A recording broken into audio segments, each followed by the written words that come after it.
Rani Lakshmibai, the fearless Queen of Jhansi. This story is not just about a queen, but about the brave daughter of Mother India, Rani Lakshmibai of Jhansi. She was not only a queen, but also a warrior, a mother, and a symbol of courage. ये कहानी सिर्फ एक रानी की नहीं, बल्कि भारत माता की उस बहादुर बेटी की है, झांसी की रानी लक्ष्मीबाई। वो सिर्फ रानी नहीं थी, बल्कि योद्धा थी, माँ थी और साहस की प्रतीक थी।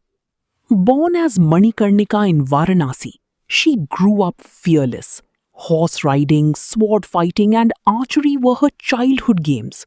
Later, she married Raja Gangadhar Rao of Jhansi and became Rani Lakshmibai. But destiny had written something extraordinary for her. Varanasi में जन्मी मणिकर्णिका बचपन से ही निडर थीं। घुड़सवारी, तलवारबाजी और धनुष बाण उनके खेल थे। बाद में उनकी शादी झांसी के राजा गंगाधर राव से हुई और वो रानी लक्ष्मीबाई बनी। लेकिन किस्मत ने उनके लिए कुछ और लिखा था। After the king's death, the British tried to snatch Jhansi under the doctrine of lapse. Rani adopted Damodar Rao, but the British refused to accept him as heir. Then the queen said, "I will not give up my Jhansi." This was the moment when a queen became a warrior. राजा की मृत्यु के बाद अंग्रेजों ने doctrine of lapse के तहत झांसी छीनने की कोशिश की। रानी ने दत्तक पुत्र दामोदर राव को उत्तराधिकारी बनाया, लेकिन अंग्रेजों ने उसे मानने से इनकार कर दिया। तब रानी ने कहा, मैं अपनी झांसी नहीं दूंगी। इसी पल एक रानी योद्धा बन गई। She gathered her army, training both men and women. In the streets of Jhansi, a voice echoed. She fought valiantly. She was the queen of Jhansi. With sword in hand and courage in her heart, she prepared to face the mighty British Empire. उसने अपनी सेना इकट्ठी की, स्त्री पुरुष सभी को प्रशिक्षण दिया।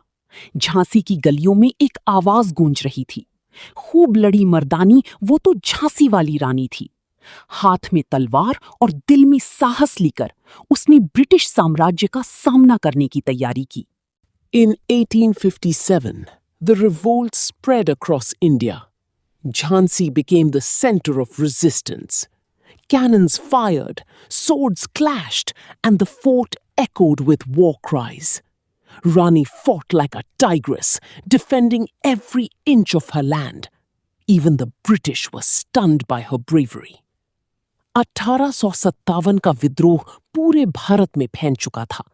झांसी इसका केंद्र बन गया। तोपें गरजी, तलवारें भिड़ी और किले में युद्ध के नारे गूंज उठे। रानी शेरनी की तरह लड़ी, हर इंच जमीन की रक्षा की। अंग्रेज भी उनकी वीरता देखकर हैरान रह गए। When Jhansi fell, the queen escaped on horseback with Damodar Rao tied on her back. In Gwalior, she fought her final battle. Surrounded by enemies, she refused to surrender. She attained martyrdom and became immortal that day. Rani Lakshmibai never died. She lives in every Indian hearts. जब झांसी गिरा, तो रानी घोड़े पर सवार होकर दामोदर राव को पीठ पर बांधकर निकल गई। ग्वालियर में उन्होंने अंतिम युद्ध लड़ा। चारों ओर दुश्मन थे, लेकिन उन्होंने आत्मसमर्पण नहीं किया। उन्होंने वीर गति पाई और अमर हो गई। झांसी की रानी कभी नहीं मरी, वो हर भारतीय के दिल में जीवित हैं। Her story is not just history, it is inspiration. If she could fight for freedom, can't we fight for our dreams? Jhansi ki Rani taught us, courage is not about winning, it's about never giving up. Share this story. Let the world remember the fearless queen. उनकी कहानी सिर्फ इतिहास नहीं, प्रेरणा है। अगर वो आजादी के लिए लड़ सकती थी, तो क्या हम अपने सपनों के लिए नहीं लड़ सकते? झांसी की रानी ने सिखाया कि साहस जीतने में नहीं, कभी हार न मानने में है। इस कहानी को साझा करें ताकि दुनिया उस निडर रानी को याद रखे।